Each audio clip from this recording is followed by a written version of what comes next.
Hello everyone, welcome back to your favourite channel Shiksha Saar. I hope आप सभी लोग ठीक होंगे। मैं हूं आपके साथ अंजलि बिजलवान।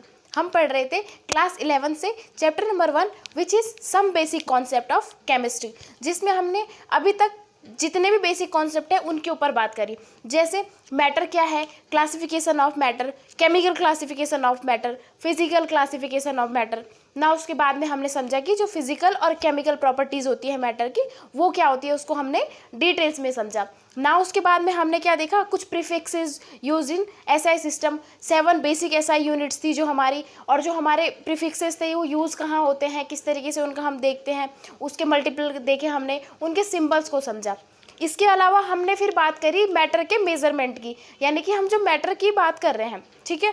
तो मैटर के मेज़रमेंट में हमने वेट देख लिया, मास देख लिया, डेंसिटी देख ली, वॉल्यूम देख लिया। इस तरीके से इनको डिटेल्स में समझा। वॉल्यूम क्या होता है, किसी लिक्विड का जब हम वॉल्यूम निकालना होता है तो हम वहाँ पर वॉल्यूम काउंट करते हैं। इसके अलावा जो डेंसिटी थी वो क्या थी हमारी, डेंसिटी क्या होती है हमारी, मास अपॉन वॉल्यूम, यानी कि जो हमारी डेंसिटी का फॉर्मूला था mass upon volume, which means कि, और हमारा जो इसकी यूनिट थी क्या थी, मास का किलोग्राम और वॉल्यूम की हमारी मीटर क्यूब। तो अब अगर इसको 7 कर देते हैं तो किलोग्राम मीटर क्यूब माइनस में हो जाएगा। यानी कि जो हमारी डेंसिटी है वो बेसिकली मास के ऊपर है। जब हमारा वॉल्यूम कम होता है तो डेंसिटी और मास ज़्यादा होगा, और हमारा जब वॉल्यूम ज़्यादा होगा तो डेंसिटी मास कम होगी। यानी कि जो डेंसिटी है मास के प्रोपोर्शनल और इसके इन्वर्सली प्रोपोर्शनल होती है वॉल्यूम के। इस तरीके से हमने डेंसिटी को समझा। इसके अलावा हम मेजरमेंट के एक और जो हमारा किस तरीके से मेजर करा जा सकता है, टेम्परेचर के ऊपर हम बात करने वाले हैं। क्योंकि जो मेजर करने के लिए, नापने के लिए एक जो यूज़ किया जाता है, जिसको हम पैमाना बोल सकते हैं या कोई स्केल बोल सकते हैं, वो हमारा एक टेम्परेचर है, कि हम टेम्परेचर को किस टाइप से नापते हैं, किस स्केल में नापते हैं। तो आई होप आपको आज का जो हमारा टॉपिक है वो क्लियर हुआ होगा कि हम पढ़ने क्या वाले हैं। तो हम आज समझेंगे जो हमारा टेम्परेचर होता क्या है और हम इसको कैसे फाइंड आउट करते हैं।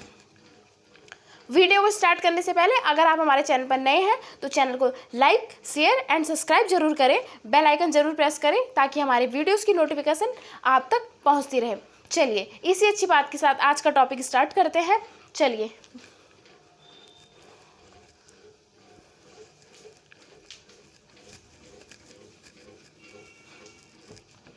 Temperature.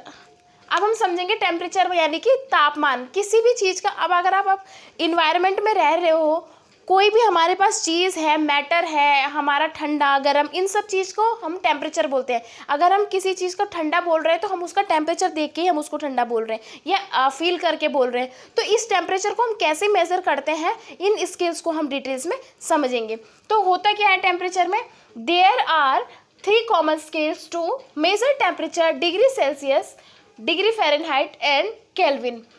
Hair K is SI unit. आपको मैंने जो 7 बेसिक एसआई यूनिट्स पढ़ाई थी उसमें ये केल्विन भी काउंट था, तो इसीलिए यहाँ पर हमने बोल दिया कि जो केल्विन है इज एसआई यूनिट, तो ये हमारी हो जाती है एसआई यूनिट। लेकिन अगर हम टेम्परेचर की बात करें कि टेम्परेचर को हम 3 स्केल्स, यानी कि इसके जो टेम्परेचर यानी कि तो हमारे तापमान को मापने के 3 स्केल्स, 3 पैमाने होते हैं। वो क्या क्या है, एक तो डिग्री सेंटीग्रेड है, एक डिग्री फ़ारेनहाइट है और एक हमारा केल्विन है।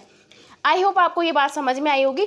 अब जब हमारे ये 3 पैमाने हैं यानी कि 3 स्केल्स हमारे पास हमें मिल जाते हैं, तो इन तीनों स्केल्स यानी कि हमारे बेसिकली आपने देखा होगा जो हमारा टेम्परेचर हम नापते हैं या मेज़र करते हैं डिग्री सेंटीग्रेड में करते हैं, लेकिन कहीं ना कहीं डिग्री फ़ारेनहाइट और केल्विन में भी करते हैं। अब क्वेश्चन ये आता है कि हमारा जो डिग्री सेंटीग्रेड, डिग्री फ़ारेनहाइट और केल्विन के बीच में ऐसा क्या रिलेशन हो जाता है कि हम इनको तीनों में नापते हैं, यानी कि हम किसी टेम्परेचर को 3 स्केल्स के द्वारा मापते हैं। अब आपको ये समझना है, इनके बीच में रिलेशन को समझना है, तभी आप इसको समझ पाएंगे। सबसे पहले हम बात करते हैं टेम्परेचर की, नॉर्मल टेम्परेचर की।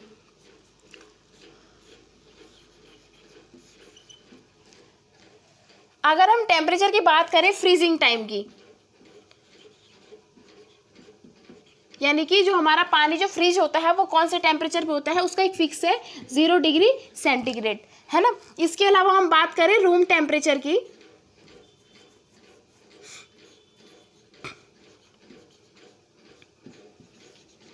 जो हमारा रूम का टेम्परेचर होता है वो बेसिकली कितना होता है 25 डिग्री सेंटीग्रेड। ये फिक्स है, जो काउंट करे हुए हैं कि बेसिकली रूम का टेम्परेचर 25 डिग्री रहेगा। जो हमारी पानी है बर्फ़ में कन्वर्ट होती है, तो पानी जब बर्फ़ में बदलता है तो 0 डिग्री सेंटीग्रेड पे बदलेगा। इसके अलावा जो हमारा ह्यूमन बॉडी टेम्परेचर क्या होता है,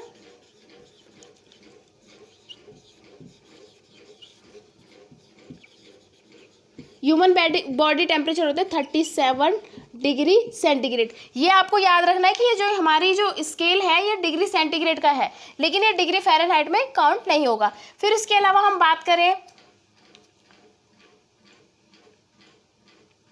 हाँ, तो ये 3 हो गया हमारे। रूम टेम्परेचर हो गया हमारे पास हमारा 25 degree centigrade, human body temperature हो गया 37 डिग्री सेंटीग्रेड। इसके अलावा बॉइलिंग पॉइंट आप समझ लेंगे।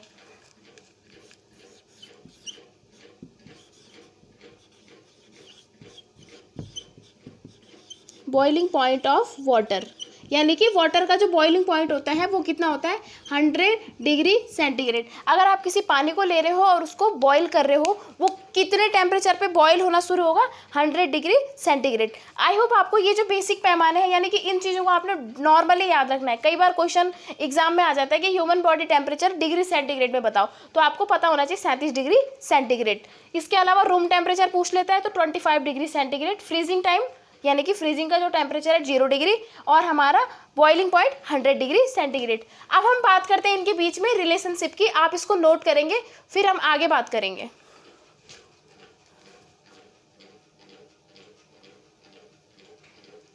सबसे पहले बात करते हैं हम, पहले जो हमारा रिलेशन है किसके बीच में, डिग्री फ़ारेनहाइट और डिग्री सेंटीग्रेड के बीच में, यानी कि relation between degree centigrade and degree Fahrenheit. यानी कि जो हमारा डिग्री फ़ारेनहाइट है और डिग्री सेंटीग्रेड है, उन दोनों के बीच में ऐसा क्या रिलेशनशिप है उसको हम समझेंगे, और हम किस तरीके से एक दूसरे में बदल सकते हैं। यानी कि हमारे पास अगर वैल्यू डिग्री फ़ारेनहाइट में है और आपको डिग्री सेंटीग्रेड में बदलनी है, तो किस रिलेशन से हम बदल सकते हैं, इसको डिटेल्स में समझेंगे।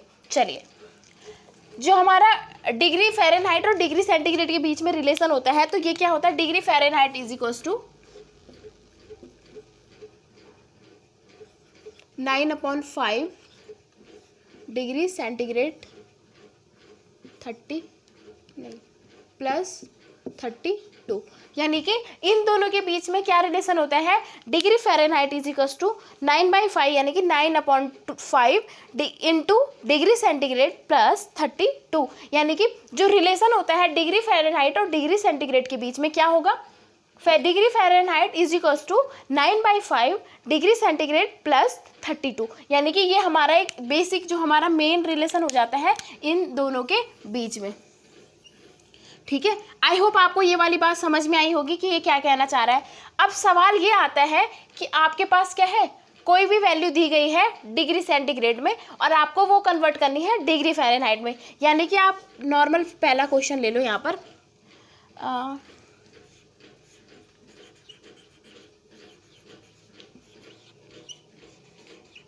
ह्यूमन बॉडी टेम्परेचर जो हमारा होता है 37 डिग्री सेंटीग्रेड, ये हमारा डिग्री सेंटीग्रेड में। अब हमको human body temperature degree Fahrenheit में बताना है, वो आप समझेंगे कैसे। अब आप जैसे देख रहे होंगे, कई बार आपने डॉक्टर के पास आप गए होंगे, तो आप क्या आपको डॉक्टर के पास अगर आपको बुखार हुआ है, आपका टेम्परेचर क्या हो जाता है, बढ़ जाता है। तो अब जब आप डॉक्टर के पास जाते हो तो आपका जो वो कई बार बोलते हैं 102 बुखार है, 103 बुखार है, इस तरीके से कुछ बोलते हैं। यानी कि अब आप बोलोगे यहाँ पे 137 डिग्री से ये 102 कैसे पहुँच गया, है ना। तो इस चीज़ को हम समझेंगे कि 102 बुखार कब होता है, क्यों होता है, किस तरीके से होता है, आप इसको समझो। चलिए, अब हम बात करते हैं, इसको हमने बदलना है डिग्री फ़ारेनहाइट में। तो सिंपल है, हमने इस फॉर्मूले में ये वैल्यू रख देनी है। तो degree Fahrenheit is equals to 9/5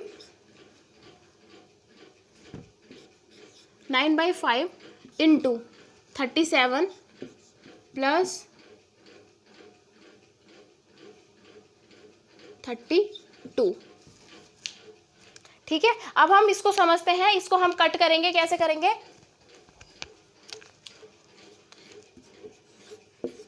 ये देख लो आप सीधा,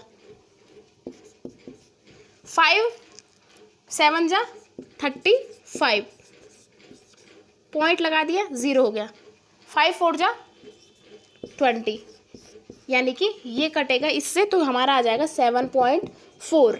ठीक है। अब हमारा क्या है, जो हमारा 32 + 7.4 आप कर दोगे और ये 9 इसके साथ मल्टीप्लाई हो जाएगा। तो आप इसको टोटल काउंट करोगे तो हमारी वैल्यू क्या आ जाती है।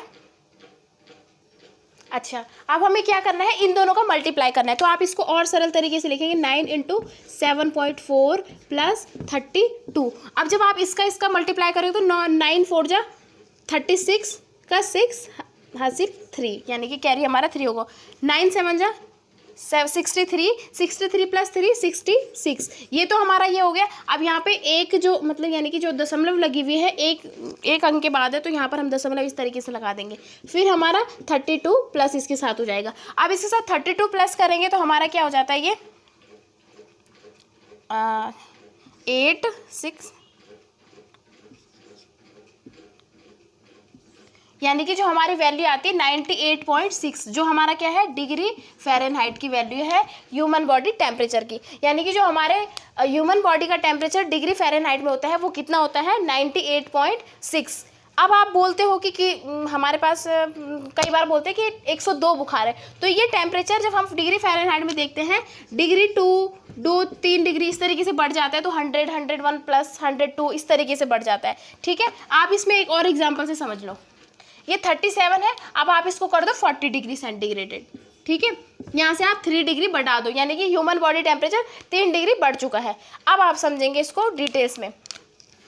अब इस 40 डिग्री सेंटीग्रेड को हमने यहाँ पर भी कैसे करना है, डिग्री फ़ारेनहाइट = 9/5 × 40 + 32। ये वैल्यू थी हमारे पास।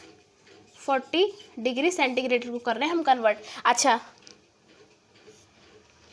8 5 जा कितना होता है हमारा 40, और हमारा फिर हो जाएगा 9 8 जा 72 + 32, 2 2 4 7 + 3 10, यानी कि 104 डिग्री फ़ारेनहाइट। लो, अब आ गया हमारा 104 डिग्री फ़ारेनहाइट, यानी कि जब हम बोलते हैं कि हमें 104 बुखार है तो वो वैल्यू क्या होती है, डिग्री सेंटीग्रेड में क्या होती है, 40 डिग्री सेंटीग्रेड, और फ़ारेनहाइट की बात करें तो यहाँ पर आ गया 104 डिग्री फ़ारेनहाइट।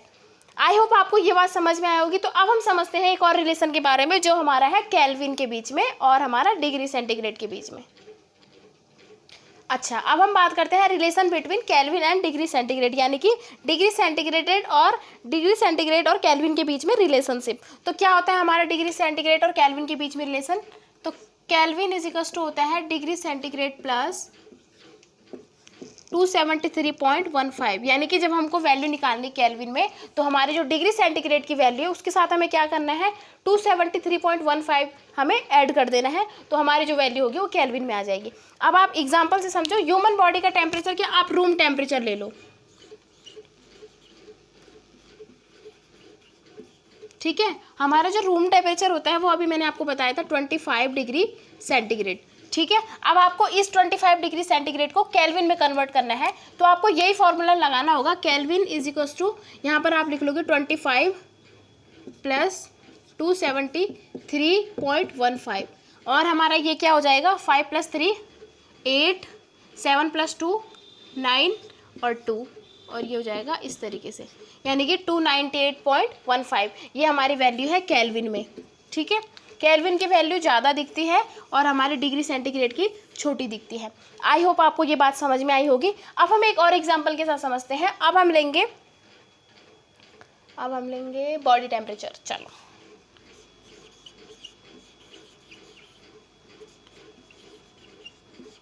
ये ह्यूमन का है। ठीक है, ह्यूमन बॉडी टेम्परेचर। अच्छा, ये कितना है हमारा 37 डिग्री सेंटीग्रेड। अब इसको हम करते हैं केल्विन में कन्वर्ट। केल्विन में क्या है, K = 37 + 273.15। अब हमने इसको इसमें जोड़ दिया, 7 + 3 10 0 7 + 1 8 9 10 11 1 3, यानी कि 310 ही होगा ना। हाँ, 310, और ये पॉइंट जो इसके बाद का है ये ऐसा आ जाएगा, यानी कि जो केल्विन में वैल्यू होगी 310.15, ये हमारी केल्विन में हो जाएगी। तो आई होप आपको ये जो पॉइंट है या ये जो टॉपिक है ये आज क्लियर हुआ होगी, रिलेशन बिटवीन केल्विन और डिग्री सेंटीग्रेड में क्या है।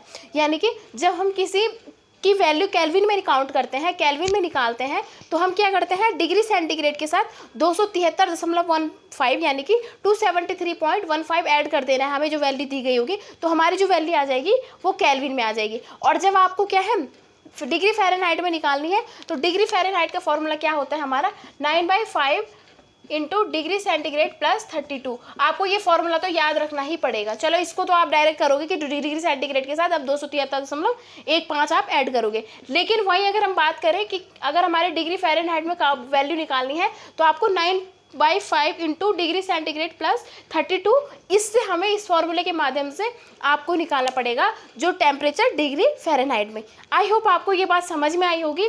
तो आपको डिग्री फ़ारेनहाइट वाले के लिए ये फॉर्मूला याद रखना है, और इसके लिए जो हमारा केल्विन के लिए 273.15 याद रखना है। आपको इसको डिग्री सेंटीग्रेड जो वैल्यू दी गई होगी उसके साथ जोड़ करके ऐड करके जो न्यू वैल्यू आएगी हमारी वो हो जाती है हमारी केल्विन में। आई होप आपको आज की वीडियो पसंद आई होगी। तो मिलते हैं हमारी नेक्स्ट वीडियो में जिसमें हम पढ़ेंगे इनसर्टेनिटी, मेजरमेंट में जो इनसर्टेनिटी आ जाती है, अनसर्टेनिटी आ जाती है, उसके ऊपर बात करेंगे। तो मिलते हैं हमारे नेक्स्ट वीडियो में, तब तक के लिए धन्यवाद। Thanks for watching.